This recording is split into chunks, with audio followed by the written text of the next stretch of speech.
Cria um precedente na história que é perigoso para todos os países do mundo. Os Estados Unidos podem decidir amanhã invadir o Brasil porque a gente não está cuidando da água direito, ou do verde, ou da Amazônia, ou sei lá o quê. E aí, meu amigo, não tem ninguém que vá dizer não para eles.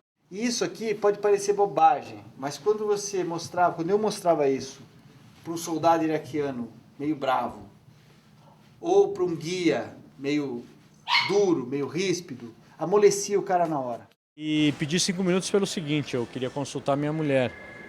Por quê? Porque o pai dela abriu a Guerra do Vietnã para a revista Realidade, em 68. E ele ficou 40 dias na Guerra do Vietnã, era o único jornalista brasileiro. No 40º dia ele pisou numa mina terrestre e perdeu parte da perna esquerda.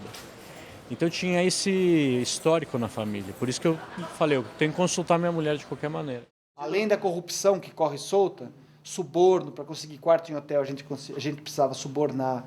Para conseguir tomar café da manhã no hotel precisava dar suborno. O cara já ir trocar uma toalha imunda que tinha no nosso quarto no Palestine, era muito suborno que tinha que dar. O Saddam tá por todo lugar lá do Iraque. Saddam tá por todo lugar. Ele tá nas ruas, nas casas, todos os estabelecimentos públicos, obrigatoriamente em toda sala tinha que ter foto de Saddam. Dinheiro, moeda, no relógio. Mas sabe que tinha momentos em que eu me sentia mais seguro com um bonezinho do Brasil do que com um capacete balístico? O papo tá bom, mas o tema é um pouco pesado. Guerra.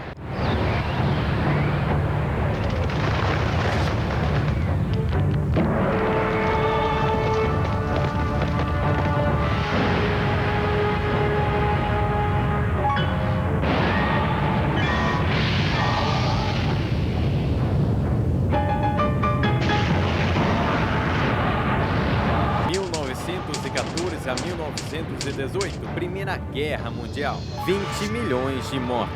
1939 a 1945, Segunda Guerra Mundial, 53 milhões de mortos. E a bomba atômica. 1964 a 1975, Guerra do Vietnã, 1.600.000 mortos. 1991, Guerra do Golfo, 110 mil mortos. Bombas inteligentes explodindo ao vivo via satélite.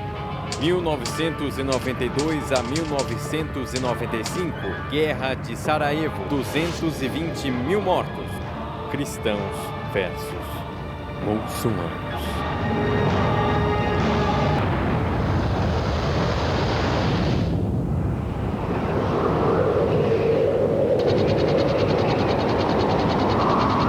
Quando eu saí de São Paulo, eu tinha acabado de voltar de morar 3 anos em Nova York. Então eu cheguei no auge do apagão aqui em São Paulo. Então eu confesso que eu fiquei meio assustado, porque Nova York hoje em dia é uma das grandes cidades mais seguras do mundo.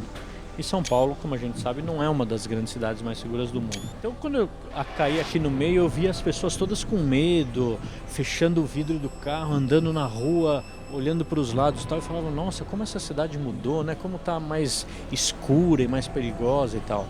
Aí eu fui para Bagdá. E saímos aqui no domingo, dia 16 de março de 2003. E no dia 19 de março, a gente já estava, 10h30 da noite, a gente estava entrando em Bagdá. Uma Bagdá que estava completamente deserta. O aspecto era de uma cidade quase que no abandono. 5 horas de começar a guerra, era uma cidade fantasma. Não tinha ninguém na rua. Eu falei, nossa, que cidade calma, que cidade tranquila. Esse aqui era o dinheiro que circulava na época. 250 dinares. Quando a guerra, nos dias que antecederam a guerra, o câmbio disso aqui era 8 notas dessa, né? Ou seja, 2.000 dinares para $1. Quando a gente saiu de lá, dia 16 de abril, isso aqui já estava vendendo como souvenir, por pacote. Ele não tinha mais um valor de mercado, era uma confusão, não tinha mais dinheiro. Onde circulavam os soldados e os jornalistas, naquele círculo ali do centro de Bagdá, era o dólar que valia. E longe dali, isso aqui não valia mais quase nada. As nossas pesquisas, vamos dizer, quando nós fizemos aqui, nos dirigiram ao hotel Al-Rashid. Então quando a gente chegou no Al-Rashid, já não tinha mais ninguém. Aí a gente acabou nos virando ali naquela noite. madrugada, poucas horas antes de começar a guerra. Muitos jornalistas cobriram a guerra do lado de fora, ou de Amman, ou do Kuwait, ou de outros países, porque não conseguiu esse visto. Até que começou a guerra e virou o caos. Literalmente o caos.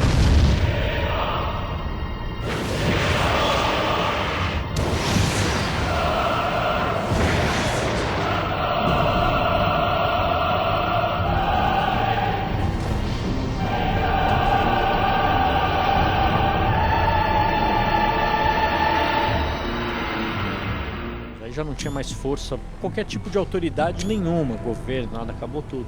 Qual que era a visão deles? É a mesma visão de quem estava assistindo pelos meios de comunicação ou rolava outra coisa lá? As duas visões eram deturpadas no meu caso, no meu ponto de vista. Primeiro, o povo iraquiano sempre foi, sob o regime do Saddam, se não os anteriores também, teve a comunicação e a informação altamente controlada de forma muito intensa. As 3 emissoras de TV eram estatais. Rádio, o máximo que eles conseguiam pegar era uma rádio iraniana que tinha ali do lado, que a história era a mesma, né? Eu acho que havia mídia e mídia. A mídia norte-americana e a britânica, com raras exceções, raras e honrosas exceções, eu acho que foi parcial em direção aos Estados Unidos. A maior parte da mídia americana tratava a guerra quase como a gente trata a final da seleção brasileira, numa Copa. We've got an unusual terror warning from the feds to tell you about. Fox News has obtained an FBI bulletin that warns terrorists could use pen guns, just like in James Bond, filled with poison as weapons. Good evening, everyone. America is on high alert tonight, just 4 days before Christmas. A possible terror threat as bad as or worse than 9/11. But where? How? There's nothing specific to report. Be on the lookout for model airplanes packed with explosives. E numa guerra eles tratavam do mesmo jeito, então eles torciam pelos Estados Unidos, só que no meio do caminho tinham os civis morrendo. Eles não tinham uma dimensão do tamanho desse demônio e nem o que ele faria com o país. Não tinha. E isso eu percebi. E quando a população, começou a cair a cortina e o regime começou a cair, começou a ruir, que eles tiveram noção do tamanho que era aquele bicho ocidental que estava destruindo o país dele. Como é que as pessoas reagiam perante o Saddam? Era uma reação e uma relação esquizofrênica. Ao mesmo tempo, por ele ser uma figura carismática e forte e estar há tanto tempo no poder, ele tinha uma geração, imagina, tinha pessoas de 40 anos que não conheciam outra realidade do que não viver sob Saddam Hussein. Naquela época, quem não seguia por bem o Saddam Hussein seguia por mal, né? Porque qualquer um que se declarasse contra o regime, ele era, não só ele, mas a família toda era dizimada, era preso, torturado, era interrogado. Então, era um regime totalitário, tirano, que não deixava brecha para a oposição. Tanto é que as eleições, né, ele tinha 100% dos votos. Quem não votava, morria. As pessoas votavam com a cédula aberta e com um soldado da Guarda Nacional do lado. Ele era, ao mesmo tempo, querido por parte da população, agora ele era também um ditador sanguinolento, então uma grande parte da população tinha sido afetada por uma das loucuras. Qual que foi o propósito da guerra, você que esteve lá? São 3 propósitos, se a gente falar português claro, não necessariamente em ordem de importância. Primeiro, vingança do Bush filho para o Bush pai. A gente não pode esquecer que o Saddam Hussein foi aquele que tentou matar o presidente Bush o primeiro, no primeiro mandato dele, o Bush pai. Um atentado que acabou dando errado. Esse fator familiar é muito presente e forte e geralmente é menosprezado pela mídia, mas é muito forte. Segundo, o petróleo. Or was the war in Afghanistan really about something else? Perhaps the answer was in Houston, Texas. In 1997, while George W. Bush was governor of Texas, a delegation of Taliban leaders from Afghanistan flew to Houston to meet with Unocal executives to discuss the building of a pipeline through Afghanistan, bringing natural gas from the Caspian Sea. Then, in 2001, just 5.5 months before 9/11, the Bush administration welcomed a special Taliban envoy to tour the United States to help improve the image of the Taliban government. You have imprisoned the women. It's a horror, let me tell you. Why on earth would the Bush administration allow a Taliban leader to visit the United States, knowing that the Taliban were harboring the man who bombed the USS Cole and our African embassies? Well, I guess 9/11 put a stop to that. I guess you can probably see where this is leading. Faster than you can say black gold Texas tea, Afghanistan signed an agreement with their neighboring countries to build a pipeline through Afghanistan carrying natural gas from the Caspian Sea. Oh, and the Taliban? Well, they mostly got away. As did Osama bin Laden and most of Al-Qaeda. So I don't know where he is. Nor, I just don't spend that much time on him, Kelly, to be honest with you. Didn't spend much time on him? What kind of president was he? I'm a war president. I make decisions here in the Oval Office in foreign policy matters with war on my mind. A gente não pode esquecer também que o Iraque é a segunda maior reserva natural de petróleo do mundo. A primeira é a Arábia Saudita, que os americanos já conquistaram ali para a órbita deles, e a segunda era o Iraque, que não estava sob a órbita de influência dos Estados Unidos. Esse é um fator econômico importantíssimo. E o terceiro é a geopolítica. Se você imaginar, se você enxergar o Iraque no Oriente Médio, você vai ver que é o país que tem mais fronteiras com outros países. Do ponto de vista americano, se você conseguisse implantar uma democracia ali nos moldes americanos e amiga dos Estados Unidos, você poderia criar um efeito dominó na região em que todos os outros países poderiam acabar adotando esse regime e virar uma zona amigável ao Império Americano. Bom, isso não aconteceu, a gente está vendo que desgraça que está acontecendo e tal. O marketing bem feito, ele faz as pessoas acreditarem efetivamente que ali tinha arma nuclear, tinha arma química, tinha arma de destruição em massa, não tinha nada disso. Nem ligação com a Al-Qaeda, que cometeu os atentados no 11 de setembro, absolutamente nunca ficou provado isso. Foi sim uma guerra de ocupação, foi ocupado o país, por questões econômicas, por questões políticas, e muito menos por questão de ameaça. Que ameaça que o Saddam podia fazer aos Estados Unidos? Absolutamente nenhuma. Porque o medo impõe limites para você.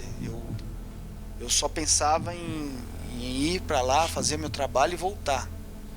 Já outras experiências tristes, né, que eu li e conversei também de repórteres que foram fazer o seu trabalho e não voltaram. O Zé Hamilton Ribeiro, que voltou, mas deixou um pedaço dele lá, né, a perna ficou. Teve o caso do Hélio Campos Melo, que foi cobrir a Guerra do Golfo pelo Estadão, foi sequestrado, quase morreu e não fez o trabalho dele.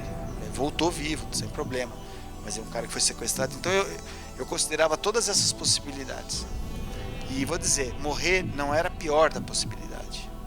A pior das possibilidades era ser ferido gravemente e ir parar num hospital daqueles para ser cuidado. Essa sim era a pior.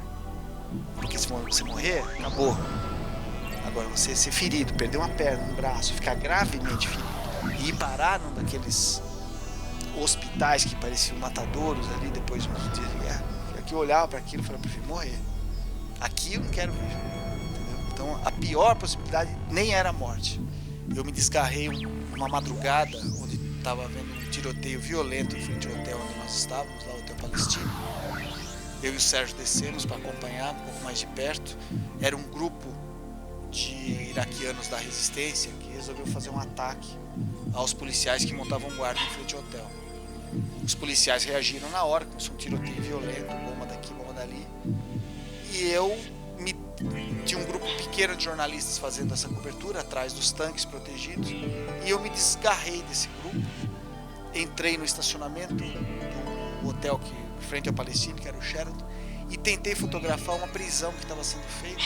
Os soldados americanos estavam prendendo alguns insurgentes e pisando na cabeça deles, assim. Eu tentei fazer essa foto e um soldado americano levantou de uma moita lá e apontou a M16 bem no meio dos meus olhos, assim, e começou a gritar desesperadamente comigo o que eu estava fazendo ali, quem que eu era.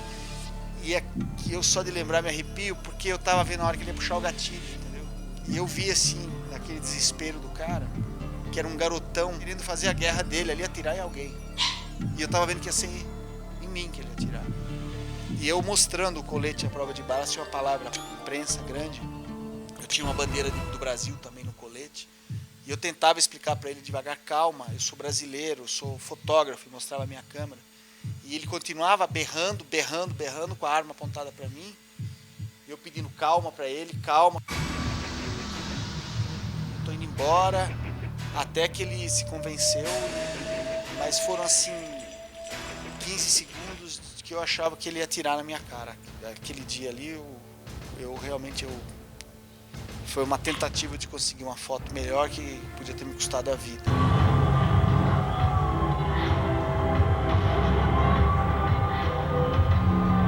Eu acho interessante eu ter estado nesses dois momentos históricos da história recente do mundo, porque eu considero os dois fios da mesma meada, vamos dizer assim, as duas pontas do mesmo fio. O ataque terrorista de 11 de setembro para mim começou o século XXI ali, e iniciou um movimento que veio dar na invasão do Iraque e vai dar em várias outras invasões e barbaridades.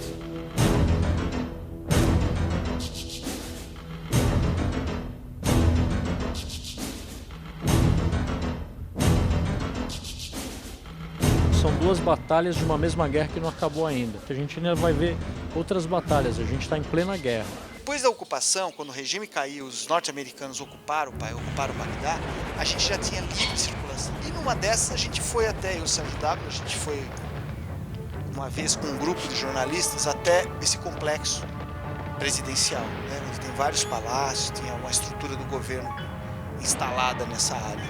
E aí a gente chegou, estava tudo dominado por norte-americanos e eles pediam uma credencial do Pentágono para que deixasse a gente entrar.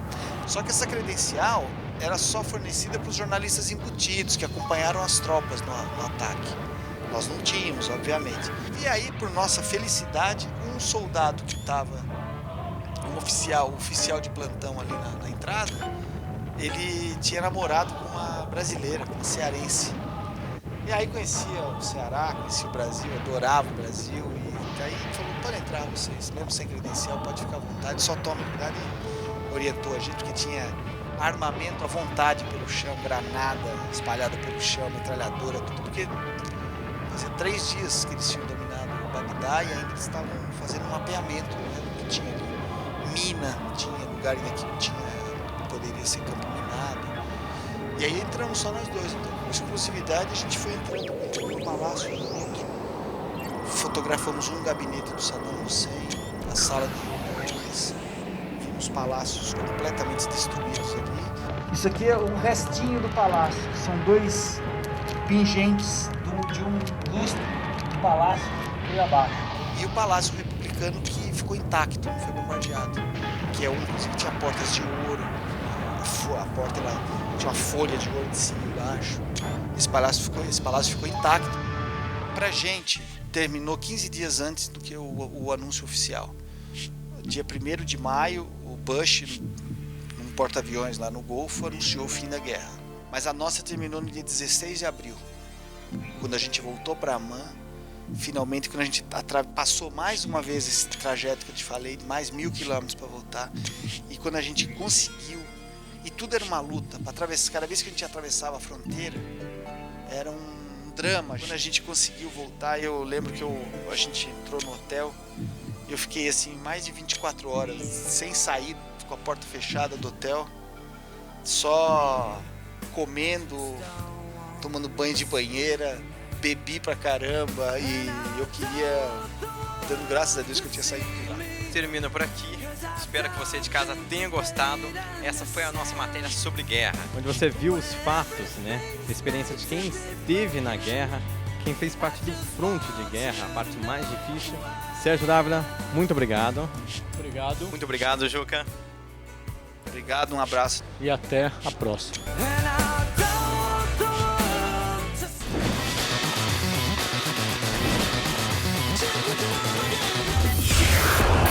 Intervenção.